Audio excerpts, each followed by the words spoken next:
দেশের যে পরিস্থিতি, সাবধানে যেও। আমাকে নিয়ে তুমি চিন্তা করবে না, তুমি তোমার শরীরের প্রতি খেয়াল রেখো। বিশ্বাস করো, তুমি বাইরে থাকলে না আমার অনেক ভয় করে।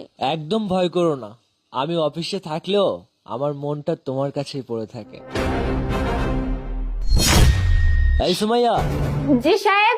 এই শোন, তোর ম্যাডামের যেন কোনো রকম প্রবলেম না হয়। তোর ম্যাডাম যা খেতে চায় সেটা এনে দিবি।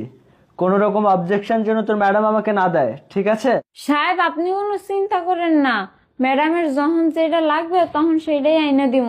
আপনি নিশ্চিন্ত অফিসে যান। আচ্ছা ঠিক আছে, মনে থাকে যেন, তুই তো আবার ভুলে যাস।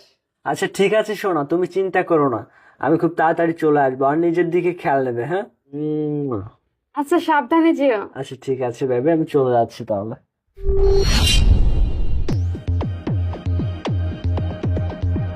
ম্যাডাম স্যারে তো চলে গেছে, চলেন না।